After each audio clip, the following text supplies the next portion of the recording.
Hello, everyone. Blue Star Saber once again for the third time in a row doing another One Piece chapter review. Chapter 1184. We're all bones when we die. I've now finally caught up to see where the chapters are before One Piece had it, unfortunately, another break, though it does give me time to hopefully catch up with some other streams because I'm hoping to review the Mandalorian and Grogu movie at some point next weekend. And I've also got a bunch of other stuff I'm hoping I can start getting work onto, but I also need to sort some stuff in my life, but that's not here or there. Let's see. We're here to discuss this chapter, in which last chapter, after a bit of a more of a clash between Loki and Emu, he mentions another name, a Gozen or something, which some people might think is either the name of the Elbaf warrior god that had Nidhogg, or maybe that's the name of the Earth god fruit. Well, now let's see. The giant parents try to face off against the dream monster based on the goddess of Zazu, while Sanji arrives in the battlefield.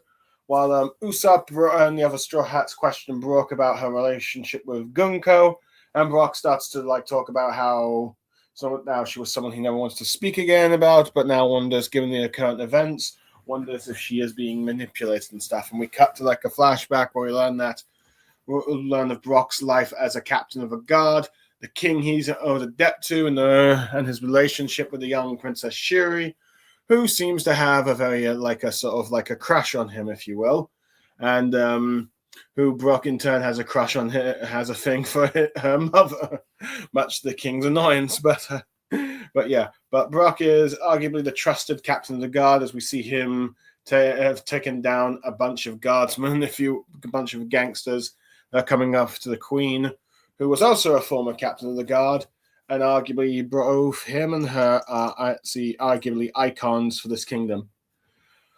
It seems we're finally starting Brook's flashback, and we'll see how the tragedy of Brook's life before of this royal family happened, would have resulted in him eventually becoming a member of the Rambar Pirates, to eventually the tragedy that would make him become a skeleton. So yeah, we're finally here. So yeah. Anyway, on to the chapter. Though before that, we've got this the cover page.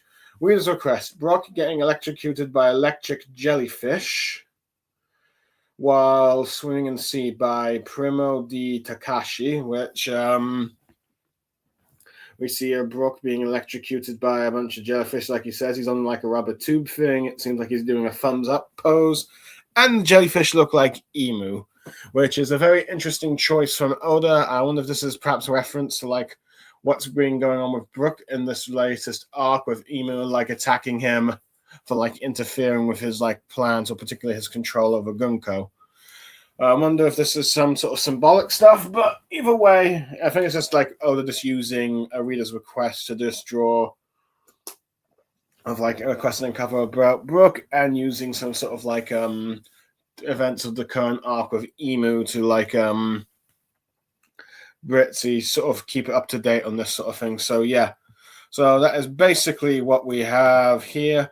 Anyway, onto the chapter. It begins with a narration saying how by the time the Princess of Hesperia was 14 years of age, tales of her beauty had spread until 5 princes of nearby kingdoms had asked for a hand in marriage. And we get the narration of Kingdom of Hesperia, Princess Shuri, age 14. Arguably, we're now seeing her 14 years old, but looks more like the standard older sort of beauties, if you will. Let's see, with many people saying that she looks like a Nami clone here. Of course, the mismatched eyes, if you will.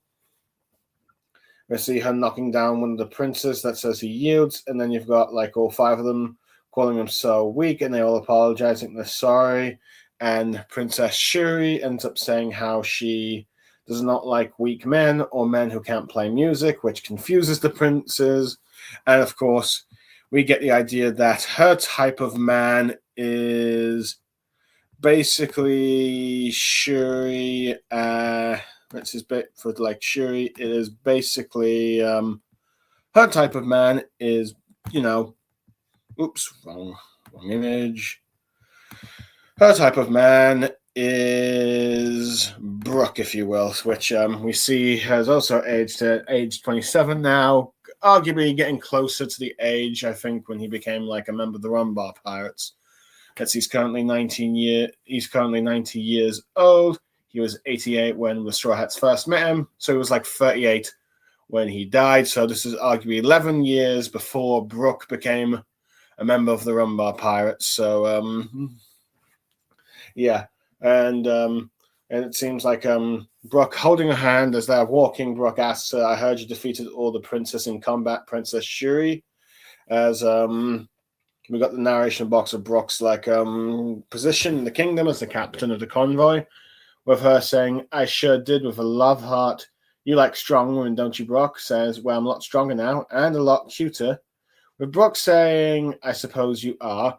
And I am quoting this. She ends up asking, "I bet my chest will fill out in the future too," which and depending on which translation ends up saying the actual B word, but let's see. But Brooke is saying you should stop that, saying it's undignified, and Shuri ends up saying, "Oh, why do you have to talk like Papa?" If you ask me, as she's clearly trying to like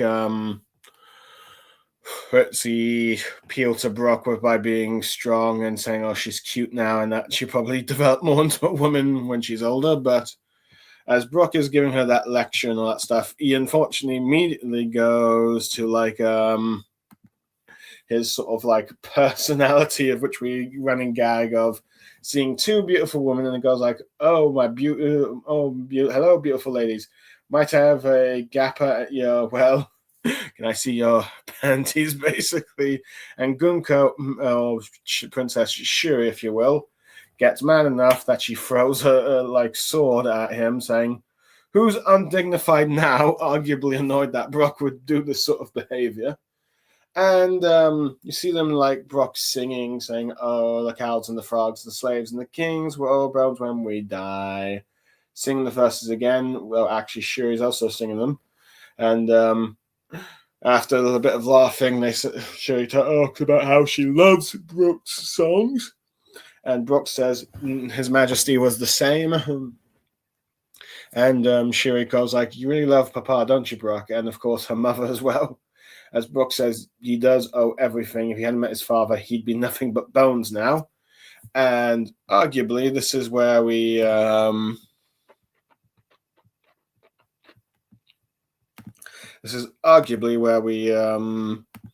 cut to like Brooke's. Let's see, cut to like a flashback where Brooke is at the hold on, let me just find the image.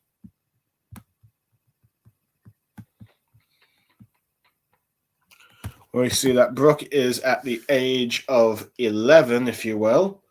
And at first it looks like he's in a prison, but nope, he's just dirt poor looking through a window, seeing, let's see, students learn instruments, thinking they're so lucky. But unfortunately for Brooke, he is unfortunately reviled and has ended up being chased out, let's see, by a teacher saying that, "Stop peeping for the bras again," as he apologizes and running away, saying he's scaring all the students, and standby citizens saying, "Ew, he stinks," and saying that Brooke is a shame of a country, even though arguably the issue is that he should not really be poor in the first place. Anyway, we cut to like a trash dump, if you will, where Brooke is like singing his song, accusing the king to blame, if you will, and talking how one day he'll get to play music, and saying that his dad, mother, and little brother, they're all starving and skin and bones now, implying that his family have died of starvation. Wondering how he is alive, and let's talk about blaming the king. And this is where Brooke meets Revan, if you will. Hold on, I might be pronouncing the name wrong. Revavin, if you will, saying that those Turks are terrible, asking if he made them up. Asking like, and what has he got in his hand? And it's like a violin, but it's one made, of course, of bottles and some wire. and arguably not a proper violin, but the Revan says that Brooke is at least being creative with it, and as he's singing, "You came here before," and I don't know if he's a fan of his music, with him saying maybe he is, but he's not old. He's only 21 years old, which arguably he does look older than he appears, with Brooke saying, "You look so much older. I wonder if you had a hard life." And but the Reverend is just amused that he's got just a weird laugh, and Brooke decides to call him bro instead. He ends up trying to feed him like a meal that he's got, which is a bunch of like fresh grasshoppers and toads that he's found. And Brooke ends up eating it, and he says that the reason why it tastes so good is because of curry power. He steals it from the Navy ships that come to port every now and then. And saying that makes you put in the taste like curry. It says it's not much of a secret ingredient then. Laughing as Brooke exposes that. And we see the let's see on. We see Revan revealed in this flashback that he is a prince, if you will, at the moment. Let's see, talking about how this is looking at like thinking back how the food he's given is like fancy soup, harvested, refined rind, and all that sort of like valuable beef. And let's see, it appears that at least either his like father or maybe even one of the noble members' staff is introducing him to like a daughter of the Servan Zabatsu, saying she graduated at the top of her class from the Aim Academy. Arguably, possibly like they're trying to introduce him to like a potential wife, if you will. But yeah, as Brooke asking if it's good that you made you tear up, and he's like eating and thinking that this is Asperia too, perhaps looking at the oops, I forgot to share the image. Here we go. So looking at like the food that Brooke is eating compared to the food that he ends up eating and the lifestyle and the people that he ends up meeting. He ends up eating it, but it ends up he eats it, but it of course tastes awful. And Brooke thinks that, oh, you must have liked it, so so it's making you tears of shivers. But it's clear that I think the prince is trying to not harm Brooke's feelings by saying it's bad. As Brooke decides to sing to him now and says, and he seems to reject any payment that his big bro will do it, saying that we all got our troubles. But of course, Brooke doesn't realize that. He's, of course, the prince, but we see that they sort of bond. He brings like whiskey and drinks to him. He fishes with Brooke. They catch an octopus. They sing. And unfortunately for Brooke, one day in Asperia at the Cello port, in one of the Navy escort ships, saying that let's see, with where one person's trying to tell the Marines that to be careful of the merchant ship. It's loaded with like valuable instruments, which they're apparently fragile, which apparently seems to be the trade that they're doing with the Navy. But we see that Brooke has been captured, if you will, and I'm trying to say that you've got the wrong guy. With the Marine saying, "Don't lie to me," saying that where's the powder that the gangsters told you to carry, asking where did he hide it, if you will, and saying that they paid a lot of money for that stuff and you're supposed to give it to us. And he goes like, instead you do what? Find curry powder?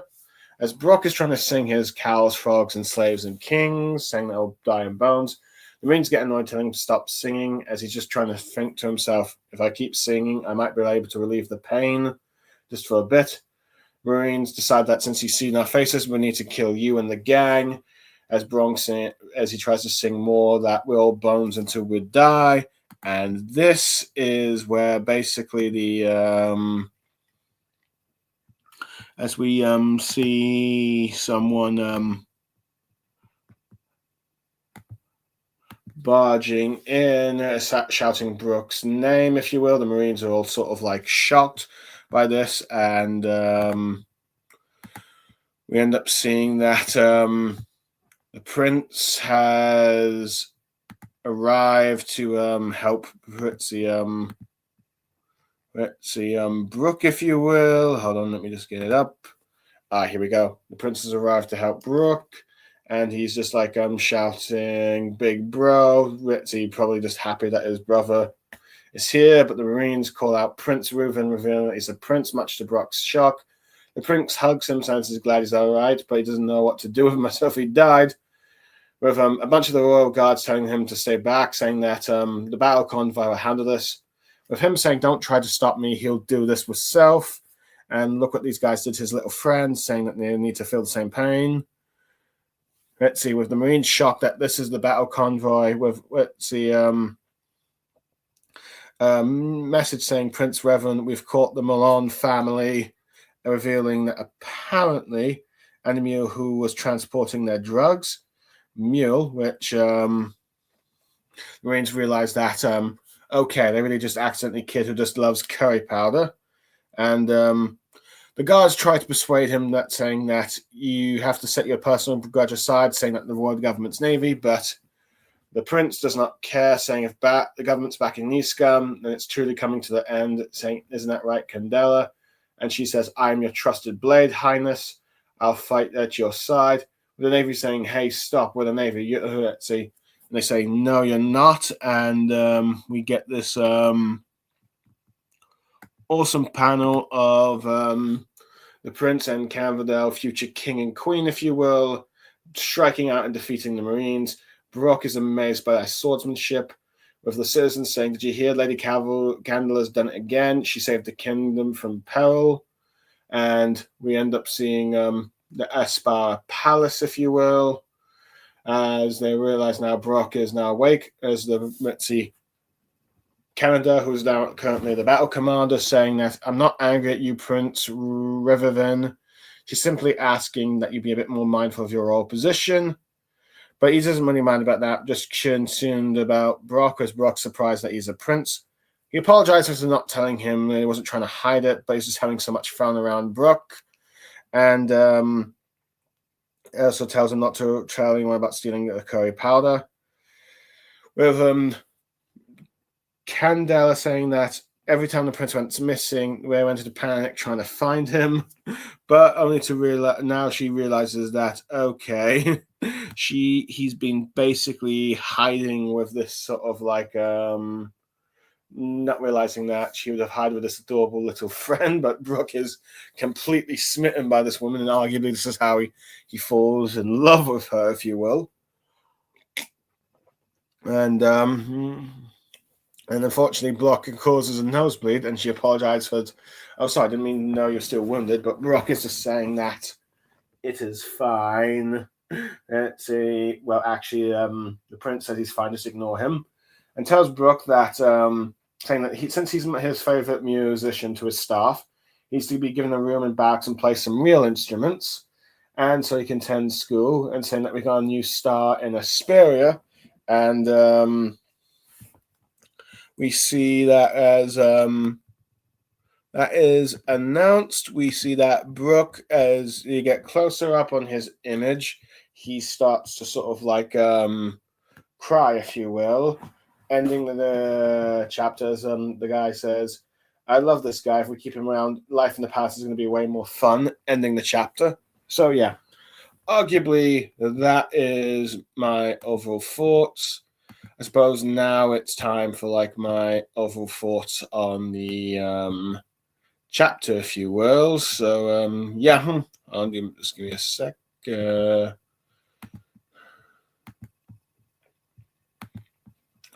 Okay, I will say, on one hand, I suppose it is disappointing that Oda has once again done another Nami clone design, but granted, well, everyone's literally saying that, and arguably this does look quite a lot like her. It doesn't help that the white hair and all that stuff, though, granted, arguably Gunko has blue hair and all that stuff. Granted, this might be more done to resemble more of Princess Vivi, as if we're guessing, the reason why Imo seems to be pretty possessive of Gunko is perhaps maybe in some way She reminds him of Vivi, but not, Princess Queen Lily, but not an exact copy, if you will.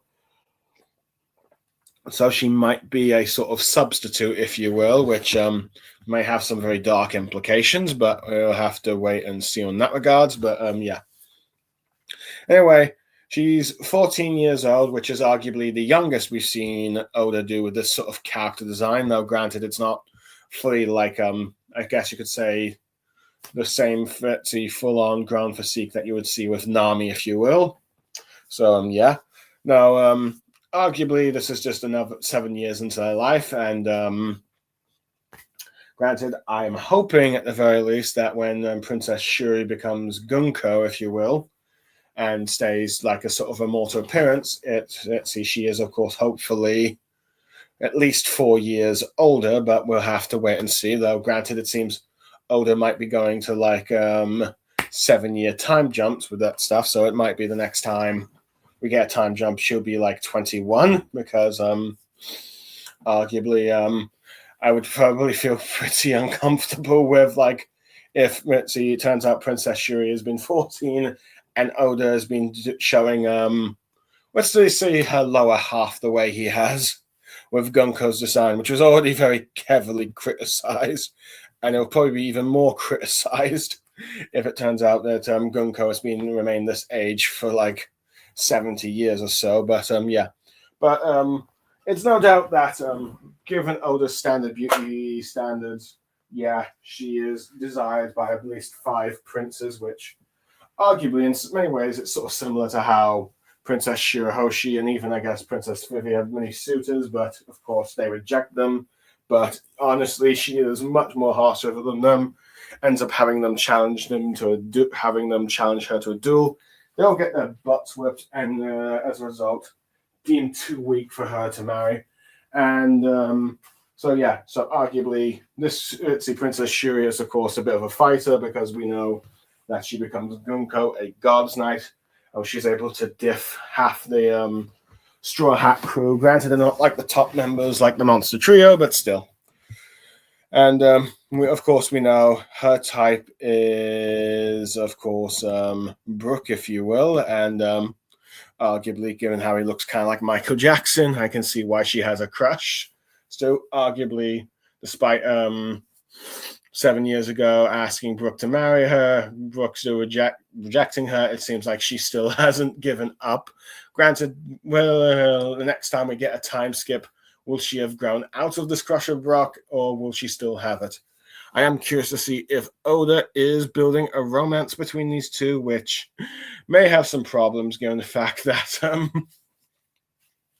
given the age gap, and also the fact that they sort of, she grew up around idolizing him. I think some might consider this a Meliodas and Elizabeth situation, which some did not quite like, with like the reincarnation and like with like the current Retzi form of Elizabeth growing up Retzi as a child, and then Retzi admiring Elizabeth her entire life or something. But even though she's a reincarnated lover, but still, that's just more of like the problems of 7 Deadly Sins doing that way. But who knows? At the moment, it's just seemingly just like, I guess, a young girl, if you will, crushing on an older man, which arguably does happen. We've seen it as a fair share, and just like media, though perhaps maybe given the current times, that's probably not going to age as well. Though the only other example I can think of this at the moment on top of my head is like Assassination Classroom, if you will, where some of the female students have a crush on like Kurasura, the handsome male combat teacher, if you will. But Brock, at the very least, I do like this sort of dynamic. Brock is impressed with her skills, but her attempts to try and appeal, saying, I'm more of a woman now, I'm strong, surely you like me. Then I will admit, arguably, I don't think anyone wants to hear a teenager talk about their physical appearance, if you will. Let's see, like that, if you will, which I do commend Brock for like saying, no, do not talk like that. Arguably being a bit like a parental figure, like her father, much to her complaints, which I wouldn't be surprised if Brook just views Princess Shuri as like a niece figure, given the fact that, well, as we see in this chapter, he refers to the king as his big bro, and since this is his daughter, this is arguably like probably a niece to him. But yeah, though I do find it funny how let's see, we see that Brooke, let's see, does of course start to show the trait of like, may I see your undergarments to like beautiful woman, and Shuri is like annoyed about that, perhaps partly jealous and partly annoyed that Brooke would behave this way. Now, granted, we don't know if for all we know, this might be the reason why Gunko's lower half is the way that it is, as it's like a way to try and appeal to Brooke, though. I wonder if that is the case. Brooke is just like saying that, no, let's see, it can't be you just like willingly show it like that or something, but who knows? But at the very least, it's a funny moment. I'm not sure if like it is kind of interesting because apparently Brooke is still in love with her mother, but it seems like he's still willing to flirt with other women. I'm not sure if this is just a trait that he naturally gained, or perhaps one he tried to do to put off Princess Shuri. But nevertheless, I do like seeing them singing together and learning that just like the king is like the one person that definitely likes Brooke's music this time. Though granted, we also saw a bunch of other children liking them, and we end up getting a bit of like going back in time a bit with this flashback and seeing what Brooke's life was as a when he was 11 years old. He was poor. He admired music, but he couldn't go to school. Let's see, the teachers sort of like rejected him, kicked him out, as citizens wouldn't like help him and all that stuff. As a result, we learned that he ends up singing trying to do his own songs, his own music, to try and basically sort of like fill the void, if you will, trying to do his dreams the best he can to, despite his limits. Interesting enough, we learn that he seems to have a brother, a mother, and a father, but they seem to die of starvation. And given Brooke's appearance, some are wondering if he might be connected to the, let's see, Davy clan, but as far as I can tell, that is probably not likely, given how Davy clan is currently at God Valley, and I don't know how close this kingdom is to like God Valley, but yeah, I think that's his fans getting a bit trying to find familiar connections that aren't there. But I do like how he seems to like the prince is like, hey, what's with that language, if you will, but arguably given his own royal stats, but doesn't seem to mind because it seems like he comes here often and likes the music, and as a result, he sort of bonds with Brooke. Brooke, of course, trying to feed him, which arguably it's a standard, let's see, young character make bad food, if you will, and let's see, the kind adult will eat it even if it's terrible. We saw that with Sanji, if you will. Maybe once with Luffy, though granted Luffy was a terrible cook and no cake anyway. But I do like how, at the very least, the prince is like comparing what Brooke's life is like as a citizen of this kingdom compared to his own, and perhaps this maybe this affects his like, let's see, attitudes as a king, future king, if you will, since like his favorite musician, friend, if you will, for the kingdom, lived this lifestyle, and this is the lifestyle he'll have with fancy meals and like beautiful women wanting to meet him. Maybe this helps him try to be like a better person, better king, to help people like Brooke. I'm not sure, but I do like how he's like comparing like sort of lifestyles. And I like the bond that they have afterwards of like just interacting, drinking, fishing, just playing music and listening to each other and all that stuff. But of course, let's see, the Marines, which we see a bit of their corruption here, capturing a kid, beating him up just because I think he's a gangster, even though it's a misunderstanding, though. I'm not sure if they had some involvement in the drug thing. I might have misread it, but yeah, they basically beat up a child, and arguably this is mirroring Luffy's flashback in many ways, if you will, which is why you've got like sort of like Let me just well, you've got like the prince just rushing in to come and save Brooke, if you will, and not caring about the consequences, even though they've proved the innocence of Brooke as a kid. There's like the gangsters being apprehended, but given how they like harmed his friend, he's like, "You dare mess with my friend? I'm gonna teach you some manners."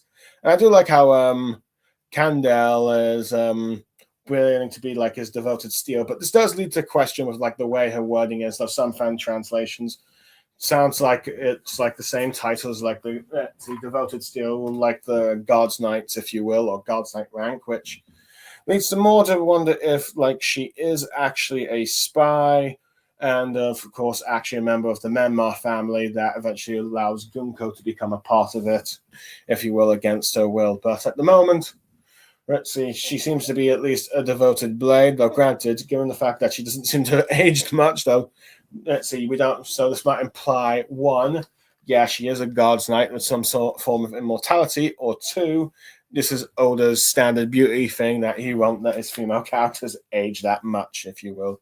So, it's like either way could happen, but it is cool to see these two work together with swordsmanship, and as a result, Brooke comes to admire, and arguably inspires Brooke to become a swordsman as well. I like how let's see, the prince apologizes to Brooke that he kept his secret but did not intend to, and is just having so much fun. And the captain of the royal convoy who's been like, okay, wondering where the prince has gone, and it's like, okay, it's this little fella here, and maybe, I'm not sure if she intentionally or not, she seems to cause Brooke to develop a crush on her, which arguably leads to why he wants to like only wants her to be his wife, if you will. Of course, the funny moments of like Brooke saying, "I'll wait until you're dead, big bro," which was funny last chapter, but yeah. But I can see probably how the king sort of ended up falling with this woman, if you will, given how she's quite the committed to blade at the very least, or appears to be. So yeah.